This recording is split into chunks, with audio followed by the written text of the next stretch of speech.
18 जून को छत्तीसगढ़ और आंध्र प्रदेश के बीच एक मुठभेड़ हुई और उस मुठभेड़ में माओवादी का शीर्ष नेतृत्व में से एक गजराला रवि मारा गया। गजराला रवि इतना इंपॉर्टेंट क्यों है? क्योंकि आज जब उसकी अंतिम यात्रा की तस्वीरें आई और विजुअल्स आए तो उसमें यह देखा गया कि पूरा गांव का गांव, बहुत सारे लोग उसकी अंतिम यात्रा में शामिल हुए और नारे लगाने लगे, गजराला रवि अमर रहे। तो ऐसा क्या था, इतना इंपॉर्टेंट क्यों था कि इतने सारे लोग उसके अंतिम यात्रा में शामिल हो रहे हैं और नारा लगा रहे हैं अमर रहे? तो इनसे जब ऐसी तस्वीरें आती है, जब ऐसे विजुअल आते हैं तो बहुत सारे सवाल उठते हैं।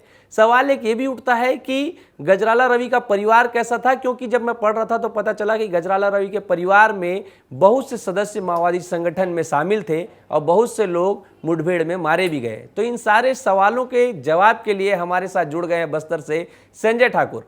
संजय भैया, सबसे पहले सवाल उठता है कि इतना इंपॉर्टेंट क्यों था गजराला रवि? सबसे पहले आप ये बता दीजिए। देखिए सर, आपने ठीक कहा कि गजराला रवि नक्सल संगठन के लिए बहुत ज़रूरी था। कारण ये है कि गजराला रवि सिर्फ सेंट्रल कमेटी मेंबर ही नहीं था, वो आंध्र उड़ीसा बॉर्डर पे जो इनकी स्पेशल जोनल कमेटी थी उसका सेक्रेटरी भी था। और ख़ास तौर पे गजराला रवि के मारे जाने के बाद आंध्र प्रदेश में फ़िलहाल कोई भी सेंट्रल कमेटी मेंबर अब जिंदा नहीं है। यानी कि वहाँ से आने वाले सारे सेंट्रल कमेटी मेंबर या फिर वहाँ काम करने वाले सारे सेंट्रल कमेटी मेंबर जो हैं वो अब खत्म हो चुके हैं। तो आंध्र प्रदेश एक तरह से जो नेतृत्व था नक्सलियों का शीर्ष, उससे विहीन हो गया है। दूसरी ओर गजराला रवि के परिवार की आपने बात की, तो समझिए गजराला रवि के परिवार से वो 5 भाई थे। उनके पिता का नाम था गजराला मलैया और उनके जो 5 बेटे हुए उनमें से अगर एक को छोड़ दिया जाए तो चारों बेटे जो हैं वो नक्सल संगठन का हिस्सा रहे। यानी कि जो चारों भाई थे वो नक्सल संगठन में थे। मैं आपको बता देता हूं कि उनमें से कौन कौन नक्सल संगठन में रहे। सबसे बड़े उनके बेटे थे गजराला समैया, जो कि नक्सल संगठन से दूर रहे और वो कोयला खदान में उन्होंने काम किया।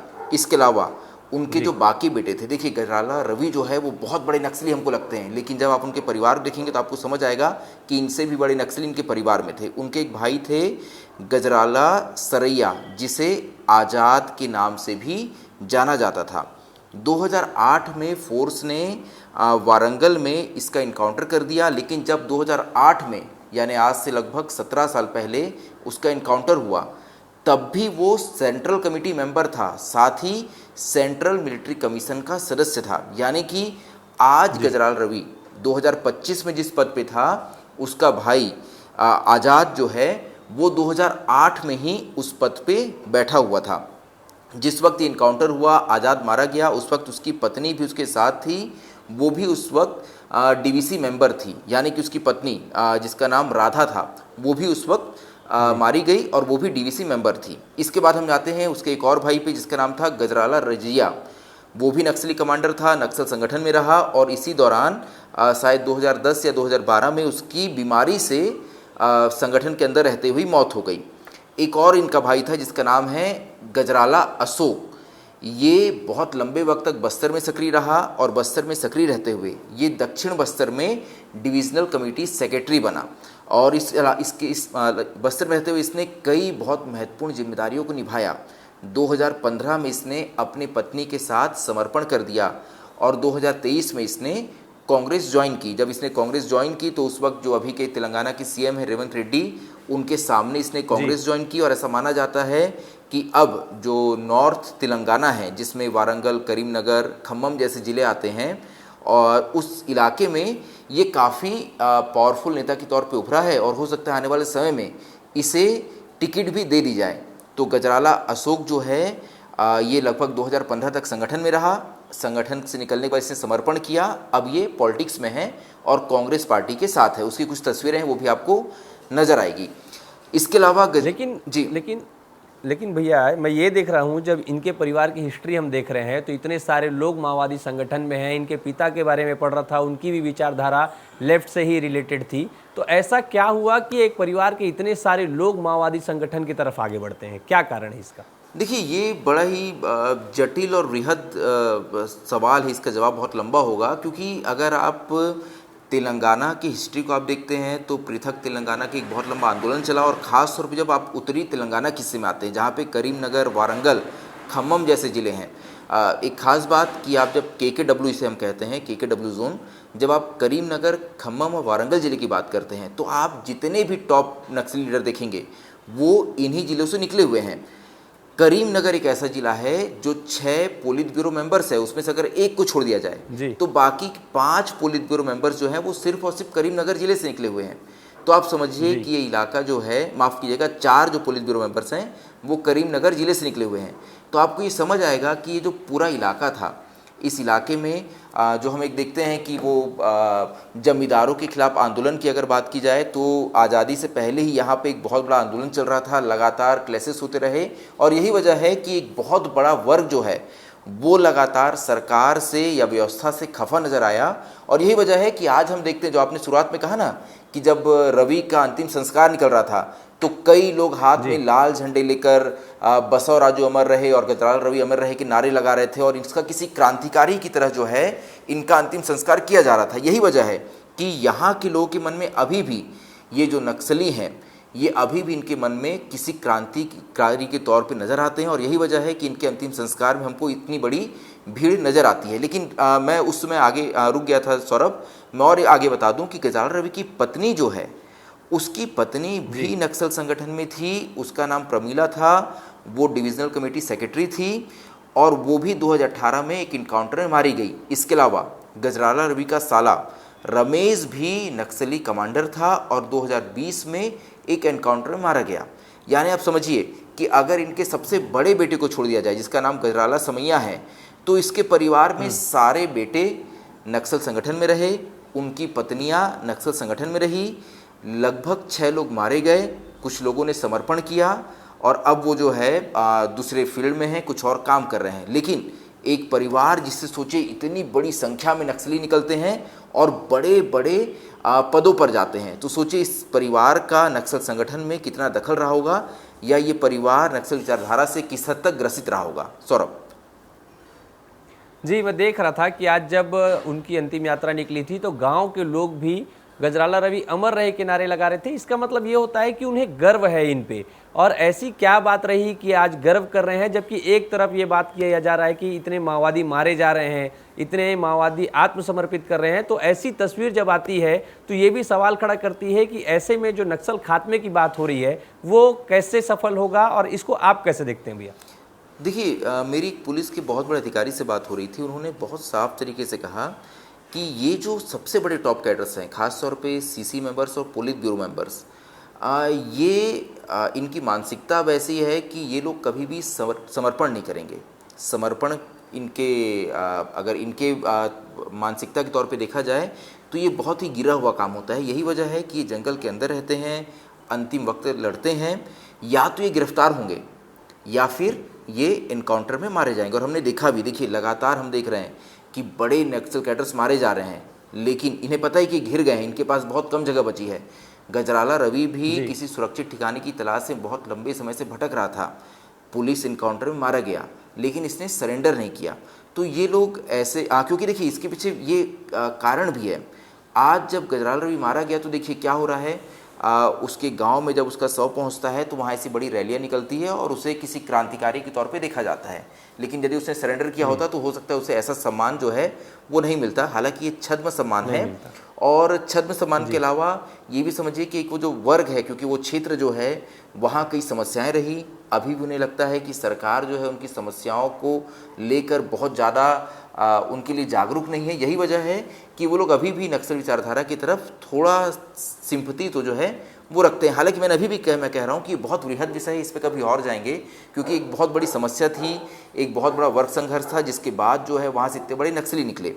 लेकिन गजराला रवि जो है वो बहुत महत्वपूर्ण था सौरभ। और जब आप इसका पूरा प्रोफाइल देखेंगे, नक्सल संगठन में ये कैसे आगे बढ़ा, तो ये बड़ा ही इंटरेस्टिंग है ये कहानी।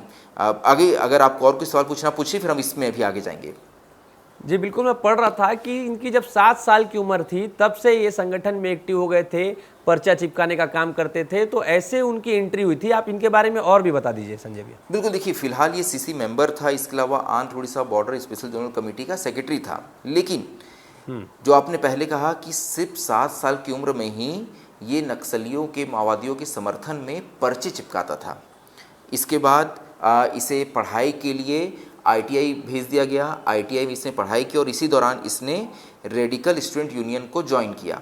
आप एक और कॉमन बात देखेंगे कि जितने भी बड़े नक्सली हैं उनमें एक कॉमन जी। बात नज़र आती है कि ये सभी रेडिकल स्टूडेंट यूनियन यानी कि आरएसयू का हिस्सा रहे हैं। RSU कभी हम के सदस्य, आरएसयू जी। पे भी एक अलग से वीडियो करेंगे कि आखिर आरएसयू क्या है और इससे क्यों इतने लोग जुड़े।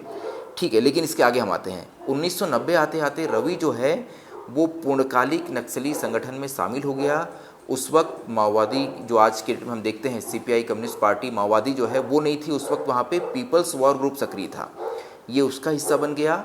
और इसके बाद ये अंडरग्राउंड हो गया, यानी कि ये जंगलों में चले गया और वहाँ से इसने काम शुरू किया। 1994 आते आते इसे रवि को महादेवपुरा डिविजनल कमेटी का सदस्य बनाया गया और इसके बाद ये आगे क्योंकि इसने बेहतर काम किया नक्सल संगठन में रहते हुए, ये बहुत ही सक्रिय था, इसलिए इसे 2001 में करीमनगर डिविजनल कमेटी का सचिव बना दिया गया। करीमनगर जो मैंने बताया था आपको कि जहाँ से सबसे बड़े नक्सली निकले हैं, ये इलाका जो है अगर देखिए एक मैं इसको मैप के जरिए थोड़ा समझाता हूँ तो आपको समझ आएगा कि इलाका इतना महत्वपूर्ण क्यों है। संजू थोड़ा इससे करीब से दिखाना। देखिए ये भोपालपट्टनम है, मैं इस वक्त ये जगदलपुर जहाँ मैं बैठा हुआ हूँ और यहाँ से जब आप आगे आते हैं तो ये भोपालपट्टनम यानी कि छत्तीसगढ़ और तेलंगाना महाराष्ट्र की सीमा। अब देखिए ये भोपालपट्टनम से थोड़ा अगर आप आगे बढ़ते हैं तो यहाँ आपको ये करीमनगर, वारंगल और बाकी ज़िले जो हैं ये ज़िले आपको यहाँ पे नज़र आते हैं। तो ये जो इलाका है, ये जो इलाका मैं इस वक्त एक सर्कल में अगर दिखा पाऊँ आपको तो ये आपको नज़र आएगा। और ये जो है भूपलपल्ली ज़िले का ये रहने वाला था। भूपलपल्ली ज़िला जो है वो एक वक्त में वारंगल और करीमनगर ज़िले का ही हिस्सा था और आज की डेट में देखिए आपको ये अब भूपलपल्ली ज़िला जो है ये आपको नज़र आएगा। इसके बगल में आपको वारंगल और करीमनगर ज़िले नज़र आएंगे। और यही जो जगह है ये जगह क्योंकि छत्तीसगढ़ के या बस्तर के बिल्कुल साउथ में है और तेलंगाना की बात करें तो उसके नॉर्थ में यानी बिल्कुल ऊपरी हिस्से में है। तो ये जगह जो है इसका हालत ही बस्तर जैसे ही है कि ये राजधानी से थोड़ा दूर का हिस्सा था और बिल्कुल प्रदेश का आखिरी हिस्सा था। साथ ही क्योंकि महाराष्ट्र की बॉर्डर भी इससे लगी हुई है तो देखिए नक्सलियों के लिए ये बहुत ही आधार इलाके के तौर पे डेवलप करने के लिए बहुत अच्छा इलाका था क्योंकि 3 राज्यों की सीमाएं जो हैं वो यहाँ से लगती थी। अब हम जिस सवाल पे थे, मैं माफ़ कीजिएगा हम कौन से सवाल पे थे मैं भूल गया। सौरभ हम किस जी, आप इन्हीं के बारे में बता रहे थे कि कैसे ये आगे बढ़े और कैसे इतने बड़े पद तक बिल्कुल गए। बिल्कुल हाँ, हम इसमें थे कि कैसे आगे बढ़े। तो इसे करीमनगर डिविजनल कमेटी का सचिव बनाया गया। करीमनगर डिविजनल कमेटी जो उस वक्त बहुत मजबूत थी, लेकिन इसी दौरान गजराला रवि ने एक बहुत बड़ी गलती कर दिया, कहिए गुनाह कर दिया। जब ये 2002 में करीमनगर डिविजनल कमेटी का सचिव था तो उसने अपने साथियों को एक हमला करने का आदेश दिया। वारंगल के चिंतागुड़म के पास इसने कहा कि एक बस को उड़ा दीजिए। इसके पास सूचना थी रवि के पास कि बस में पुलिस के जवान बैठ के आ रहे हैं। धमाका हुआ, बहुत बड़ा धमाका हुआ, 20 लोग मारे गए, लेकिन बस में कोई पुलिस का जवान नहीं था। उसमें सारे लोग जो बैठे हुए थे वो आम नागरिक थे। 20 लोग मारे गए, 16 लोग घायल हुए और इसके बाद पूरे देश में नक्सलियों की इस हरकत की कड़ी निंदा की गई। नक्सलियों ने कुछ दिनों बाद एक माफ़ीनामा जारी किया और इसके बाद रवि को एक सज़ा मिली। नक्सल संगठन ने इसे वापस डिमोट कर दिया और जिसे करीमनगर डिविजनल कमेटी का सेक्रेटरी बनाया गया था यानी प्रमुख बनाया गया था, उसे वापस डिविजनल कमेटी का सदस्य बना दिया गया। तो ये उसके जीवन का एक डिमोशन था। इसके बाद इसने फिर नक्सल संगठन में बेहतर काम किया और 2004 आते आते इसे तेलंगाना स्टेट कमेटी का मेंबर बना दिया गया। और एक और ख़ास बात है, ये उन 3 नक्सलियों में से एक था जो 2004 में सरकार के साथ शांति वार्ता में शामिल हुआ था। इसमें एक था रामकृष्ण जिसे आरके के नाम से जाना जाता है, दूसरा था सुधाकर जो अभी मारा गया कहाँ, जो इंद्रावती टाइगर रिजर्व इलाके में जो ऑपरेशन चला उसमें जो मारा गया सुधाकर, और इसके अलावा तीसरा था ये गजराला रवि। तो इसने उस वक्त वो शांति वार्ता की जो टीम बनी थी उसका ये सदस्य था। 3 वो नक्सली थे। जब वो बातचीत नहीं हो पाई तो वापस से अंडरग्राउंड हो गया और इसके बाद ये चले गया कहाँ, ये चले गया आंध्र उड़ीसा बॉर्डर इलाके में। और इसके बाद साल 2008 में इसने ग्रेहाउंड पे सबसे बड़े हमले को अंजाम दिया। ये एक मलकानगिरी के पास जो है एक रिजर्वायर है, मैं उसका नाम भूल गया, उस जगह का नाम बाली मेला। बाली मेला, बिल्कुल बाली मेला, क्योंकि आप सुकमा के बगल से हैं तो आप लोग तो कई बार वहाँ घूमने भी चले जाते होंगे। तो वो जो बाली मेला रिजर्वायर है, क्योंकि एक बांध बनाया गया वहाँ पे, हाइड्रो प्रोजेक्ट था, तो बाली मेला रिजर्वायर जो है उसकी वजह से मलकानगिरी का एक बहुत बड़ा हिस्सा कट गया था। यहाँ जाने के लिए एक ही रास्ता होता था कि आप इस रिजर्वायर यानी कि जो बांध था इसे एक बोट के जरिए पार करते थे। तो उस वक्त उड़ीसा के पास बहुत कोई स्प्लैश जैसी फोर्स नहीं थी नक्सलियों के खात्मे के लिए। यही वजह है कि ग्रेहाउंड जो कि तेलंगाना और आंध्र प्रदेश की स्पेशल फोर्स थी, इसने एक ऑपरेशन लॉन्च किया। मलकानगिरी उस वक्त बहुत मजबूत इलाका था नक्सलियों का। नक्सलियों के टॉप लीडर यानी कि जो आरके, जिसकी मैं रामकृष्ण की बात कर रहा था, जो पोलित ब्यूरो था, इसके अलावा गणेश और इस तरह के बड़े नक्सली जो है वो इस इलाके में छुपे हुए थे। एक ग्रेहाउंड ने ऑपरेशन चलाया। ग्रेहाउंड जब ऑपरेशन के बाद लौट रही थी तो लगभग 60 ग्रेहाउंड के जवान और इसके अलावा स्टेट पुलिस के जवान जो मलकानगिरी की थे, ये लोग उस बोट में सवार होते हैं। और जब ये वापस लौट रहे थे तो रवि के नेतृत्व में एक हमला किया गया। इस हमले में 38 जवान शहीद हुए।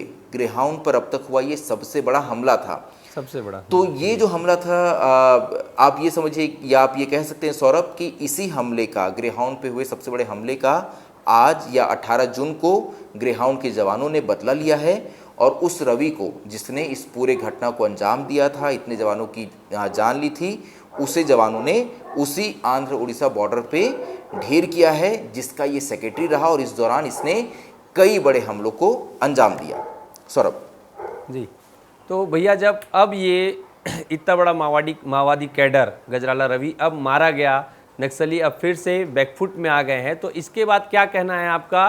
क्या अब आंध्र का जो इतना बड़ा इनका टीम काम करती है उसका सबसे शीर्ष नेतृत्व अब मारा गया, तो क्या अब और बैकफुट में हो गई है माओवाद? और इसके बाद अब कैसा रहेगा इनके आगे का कदम, क्या लगता है आपको? बिल्कुल सौरभ, जैसे मैंने बताया कि पुलिस के आला अधिकारी मुझे बता रहे थे कि आंध्रा में तो अब इनके पास कोई भी कैडर नहीं बचा है। आंध्रा में जितने भी इनके सेंट्रल कमेटी मेंबर्स थे या जो भी आंध्रा से आते थे, वो कैडर्स जो सक्रिय रहे वो मारे गए हैं। ऐसे में आंध्र में तो ये बहुत हद तक कमज़ोर हो गए हैं। जो उड़ीसा की बॉर्डर लगी हुई है उस इलाके के, क्योंकि सेक्रेटरी था, सबसे बड़ा लीडर था, इसके साथ क्योंकि अरुणा भी मारी गई है, अरुणा भी यहाँ पे बहुत मजबूत लीडर थी इस इलाके में, तो ऐसे में नक्सली बहुत हद तक कमज़ोर हुए इस इलाके में। और जैसे हालत आज हम बस्तर में आज दिख रहे हैं, वैसे ही हालत आज हम आंध्र उड़ीसा बॉर्डर के इस इलाके में भी देख रहे हैं। और इस इलाके में, क्योंकि इस इलाके का, जैसे मैं पहले भी कह रहा था, बहुत ही घने जंगलों का इलाका है। जिस अलूरी सीताराम ज़िले में इस पूरे घटना को या इस इनकाउंटर को अंजाम दिया गया, बहुत ही घने जंगलों का इलाका है। जब मैं पोलावरम की स्टोरी करने जा रहा था तो मैं इस घाट से भी गुजरा हूँ और बहुत ही मजबूत ये इलाका रहा, नक्सलियों का घने जंगलों का इलाका था। लेकिन अब यहाँ पर फोर्स ने एक बार फिर से बता दिया है कि कितना भी घना जंगल हो या नक्सलियों का कितना ही मजबूत गढ़ हो, वहाँ बड़े कैडर्स के नक्सली भी सुरक्षित नहीं हैं। और ये वही गजराला रवि है जो इससे पहले 12 बार इस तरह के इनकाउंटर्स में बचा था। मुझे वहाँ के कुछ जर्नलिस्ट बता रहे थे कि इससे पहले कई बार ऐसी खबर आई। 2016 में भी एक ऐसा ही इनकाउंटर हुआ था, लगभग 30 नक्सली मारे गए थे, अगर मैं तारीख याद कर पा रहा हूँ तो 30 नक्सली मारे गए थे, बहुत बड़े बड़े नक्सली मारे गए थे। तब भी ये खबर आई कि गजराला रवि मारा गया है, लेकिन उसके कुछ दिनों बाद ये वापस मीडिया के सामने आता है और बताता है कि नहीं, मैं नहीं मारा गया था। इसके अलावा भी कई बार फोर्स ने गजराला रवि को घिरा, लेकिन वो हर बार बचकर निकल जाता था। बहुत ही मजबूत था ये गुरिल्ला लड़ाई में, बहुत ही उसका मजबूत लड़ाका था। यही वजह है कि आज जब गजराला रवि मारा गया है तो कहीं ना कहीं नक्सल संगठन को एक ऐसा नुकसान हुआ है जिसकी भरपाई करना लगभग नामुमकिन है। सौरभ जी भैया, बहुत बहुत धन्यवाद। आपने इतने अच्छे से बताया कि गजराला रवि क्यों इम्पोर्टेंट था, कितना खतरनाक था, कैसे काम करता था, इन सारी चीज़ों के बारे में जानकारी आपने दी। और जो तस्वीर हमने दिखाई, जो उनके गांव की तस्वीरें दिखाई, वो भी बहुत सारे सवाल खड़े करती थी, उसका भी आपने बहुत अच्छे से जवाब दिया। बहुत बहुत धन्यवाद भैया। और हम अपने दर्शकों से भी कहेंगे कि ये बातचीत कैसी लगी हमें कमेंट करके ज़रूर बताइएगा। और ये भी बताइएगा अगर आपके दिमाग में कोई क्वेश्चन आता है या फिर और माओवाद से रिलेटेड कोई टॉपिक आता है जिस पे बात करना चाहिएगा, वो भी आप कमेंट करिएगा, हम उस पर भी आगे जरूर बात करेंगे। ऐसे ही हमारे साथ बने रहिएगा। धन्यवाद।